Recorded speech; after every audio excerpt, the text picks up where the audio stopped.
წვავე დაპირისპირება ყოფილ თანაგუნდელებს შორის ნაციონალური მოძრაობისა და კოალიცია ცვლილებისთვის ლიდერები ერთმანეთს საჯაროდ უმძიმეს ბრალდებებს უყენებენ.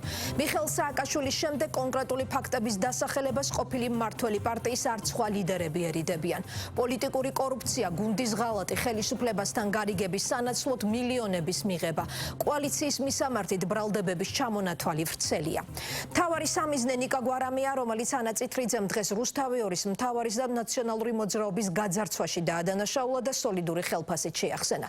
დაპირისპირების დროს არაერთხელ ახსენეს სააკაშვილის მთავრობის პრემიერი ნიკა გილაურიც, რომელსაც ნაციონალური მოძრაობა ქართული ოცნების დავალებით კოალიციის მთავარ დამფინანსებლად აცხადებს.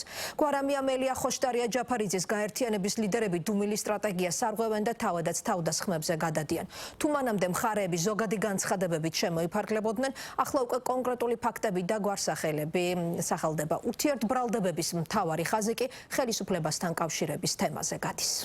მოგესალმებით ბატონო მიშა, როგორ ბრძანდებით? მოგესალმებით, თქვენ როგორ ახართ? გესმის ჩემი? არა მიჭირს მეც ნორმალურად. ბატონო მიშა, პირველ რიგში ძალიან ძერსკის მანი გაქვთ ნიკა მომელოცას. ეს ინტერვიუ ძველია. დაძველდა კომპლიმენტიც წამყვანის ჩაცმულობის თაობაზე ამ ურთიერთ კეთილგანწყობის მსგავსად. მადლობა. თქვენ მაყურებლებს გილოცავთ აგერ ღვინის სავსე ჭიქით და დაესწარით მრავალს. მადლობა. ძალიან დიდი მადლობა. მადლობა რამე როგორ გაგათფონკა იქნება, მე კი ვარ სიტფოში აქ.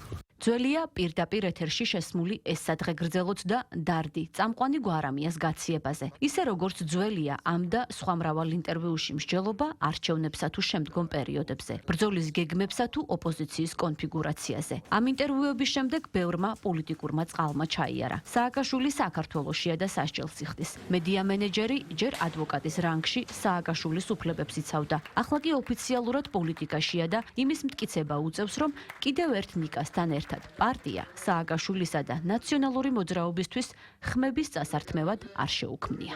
თეთრთან ერთად, რომელიც სისუფთავის, მოუსყიდაობის და ბედნიერების ფერია, ჩვენ ვფიქრობთ, რომ გავალთ წინ.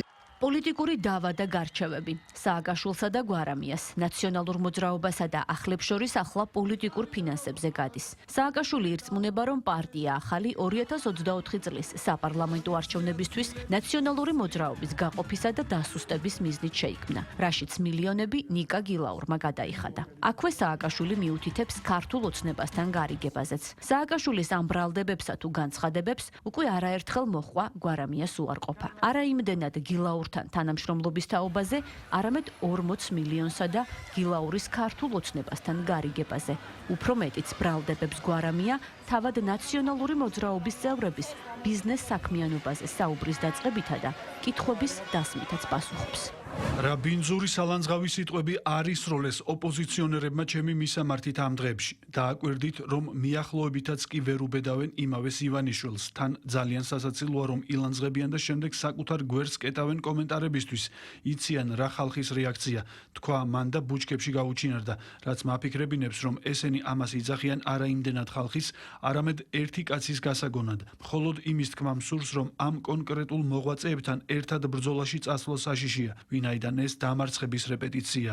მე დავსვამ შეკითხვებს იმაზე, რაც მართლა მოხდა. იდეა მომივიდა მოვისმინოთ დავით კირკიტაძის ერთიანი ნაციონალური მოძრაობის სიის 26-ე ნომერი ან რამაზ ნიკოლეიშვილის ერთიანი ნაციონალური მოძრაობის სიის მე-12 ნომერი ინტერვიუები. პირველმა ერთიანი ნაციონალური მოძრაობისგან 9 მილიონად იყიდა ოფისი პროქსის მეშვეობით და დღეს ამ ოფისიდან ჩინურ მანქანებს ყიდის და ფულს აკეთებს. დღემდე გაურკვეველია ერთიანი ნაციონალური მოძრაობის წევრმა კირკიტაძემ ხელისუფლებაში ყოფნისას იშოვნა ამხელა თანხა, თავი რომ დავანებოთ სახლებსა და მანქანებს. თუ ბიძინას დროს, რაც მხოლოდ ბიძინასთან თანამშრომლობითაა შესაძლებელი. ასევე გაურკვეველია, თუ 9 მილიონი დაჯდა პარტიის ანგარიშზე, რატომ ტირის ერთიანი ნაციონალური მოძრაობა, რომ არაფრის ფული არ აქვს. მეორემ რამაზ ნიკოლეიშვილმა, ასევე მისმა მძღოლმა აბდულა ისმაილოვმა მოახერხეს და 2020 წლის მოწვევის პარლამენტში ჯერ წევრებად შევიდნენ და შემდეგ იმ დეპუტატთა ჯგუფში მოხვდნენ, ვისაც ხმა არ ამოუღია არც ერთხელ. რამაზ ნიკოლეიშვილის შემდეგ საპარლამენტო სიაში მაინც მოხვდა 2024 წელს, თან მე-12 ნომრად.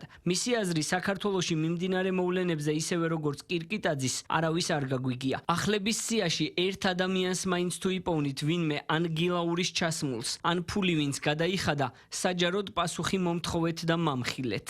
ამ კითხვებს გვარამია თან ნიკა გილაურის ინტერვიუს ამონარიდსაც ურთავს. იმის დასამტკიცებლად, რომ სააკაშვილის მთავრობის ყოფილი პრემიერი ქართულ ოცნებას აქციებიდან და აქციების მხარდაჭერით უპირისპირდებოდა და სწორედ ამის გამო დაუყადაღეს წილები და გაუყიდეს სახლი. მაგრამ გვარამიას მალევე მიუთითეს, რომ ეს ბოლომდე სიმართლე არაა. ამ მითითების ავტორი უკვე ანა წითლიძეა, რომელიც თავის მხრივ პარტია ახლების ფინანსებზე დიდი ხანია სვამს კითხვებს და ეცოტავება პასუხები, რომელსაც გვარამია თუ მისი თანაგუნდელები 2024 წლის საპარლამენტო არჩევნებისთვის კოალიცია ცვლილებების ბიუჯეტსა და ფინანსურ წყაროებზე წერენ თუ ამბობენ. ცოტა ხნის წინ გავრცელდა ინფორმაცია, რომ საწყალ ნიკა გილაურს ქოცებმა სახლი გააყიდინეს. ცრემლად იღვრებოდა გვარამია, ჰოდა რაღაც ავირიე. ნიკა გილაურის სახლი რეალურად მისმა უახლოესმა მეგობარმა, შვილის ნათლიამ, ანუ მირონი აკავშირებთ, ბანოს ტურუამ იყიდა. ანუ რა გამოდის, ისევ გილაურმა იყიდა საკუთარი სახლი? თქვენ ვისაშტერებთ, მეგობრებო?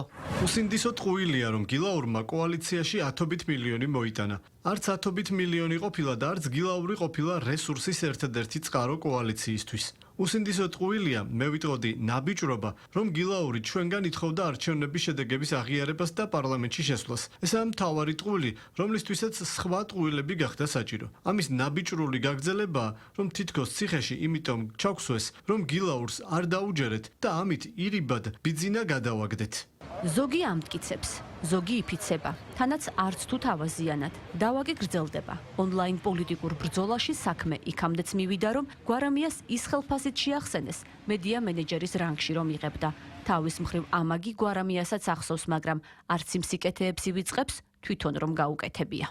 40 მილიონი რომ მქონდეს, სააკაშვილის პარტიაში 40 კაცი აღარ იქნებოდა. პრინციპში 4 მილიონიც ეყოფოდა. ამას კადრულობს ადამიანი, რომელმაც ჯერ რუსთავი 2, მერე მთავარი არხი და შემდეგ ნაციონალური მოძრაობა გაძარცვა.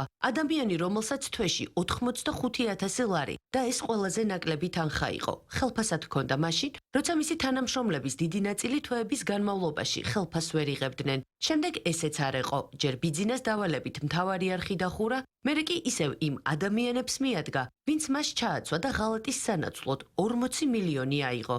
ასპარეზზე ნამდვილად გამომიყვანა ოღონდ პოლიტიკურზე. მანამდეც წარმოვადგენდი რაღაცას და მერეც და ასპარეზზე გამოყვანა არც ტყუილების და შეურაცხყოფების ატანას მავალდებულებს და არც პოლიტიკურ საფლავში ჩაყოლას. საითკენაც გამალებით მიიწევს. ამას გარდა მეც ბევრი რამე ვაკეთე მიშასთვის. ნამდვილად არ დავრჩენილ ვარ ვალში. ფაქტობრივად ოპოზიცია სრულად არის დაშლილი, დაპირისპირებული, ბრალდებები ერთმანეთის მიმართ უკვე სახელმწიფო დონეზე არის დასული. ჩაცმა დახურვას, ხელფასებსა თუ დაფინანსებებზე ონლაინ პოლიტიკური ბრძოლამ მართულ გუნდს კიდევ ერთხელ არწმუნებს იმ პრიორიტეტებში, რაც ოპონენტებს აქვთ და ამოძრავებთ. სწორედ ეს ურთიერთბრალდებები და ურთიერთმხილების სერიებია ქართული ოცნებისთვის იმის დასტურიც, რომ ოპოზიციაში ახლა თუ რამისთვის იბრძვიან პირველობაა და არა ერთიანობა, რაზეც წლებია საუბრობენ, მაგრამ არ და ვერ გამოსდით. სახეზე გვაქვს კლასიკური სურათი, როდესაც ცუდს უკადდნენ ქვეყანას, ცუდი დაემართათ მათ თავად და ეხლა ერთმანეთში არკვევენ, ვინ უფრო მეტად დამნაშავე არის ამ ცუდში და აგრეთვე ბრძოლა მიდის იმისათვის, რომ გარე პატრონისათვის ვინ უფრო მისაღებ ფიგურად და ძალად შეიძლება გამოჩნდეს. ერთმანეთს ვერ იტანენ, ადამიანურად ვერ იტანენ ერთმანეთს. ერთი პატრონი ყავთ. თითქოს ერთი იმიდან მომდინარეობს, მაგრამ მიუხედავად იმისა, რომ მოუვა დირექტივა, რომ ერთად იყვნენ, ერთი თვეც კი ვერ ძლებენ ერთად. ყველას უნდა დააფიქსიროს, რომ თავარი ოპოზიციური ძალა არის თვითონ. თავის პატრონებთან დააფიქსირონ, იმიტომ რომ ხომ ხედავთ ეს თანხები, რომელიც იქიდან მომდინარეობს, უკვე შეზღუდულია, ასე მარტივად ვეღარ ახსებს აქ და ეუბნებიან, იმას კი არ მისცემ, მე ვარ თავარი ძალა და მე მომეცი. ესე იგი, ეს ამაზეა გაჩაღებული ომი. წარსულ პოლიტიკურ თუ ფინანსურ წყენებზე ონლაინ ბრძოლა ერთია, მაგრამ მეორე ის თუ რა გზით და რა კონფიგურაციით გააგრძელებს ოპოზიცია პოლიტიკურ ბრძოლას. ან რა ბედი ეწევა იმ ოპოზიციურ ალიანსს, რომელიც 6 თვის წინ შექმნეს და საზოგადოებას მორიგ ოპოზიციურ ერთობად გააცნეს.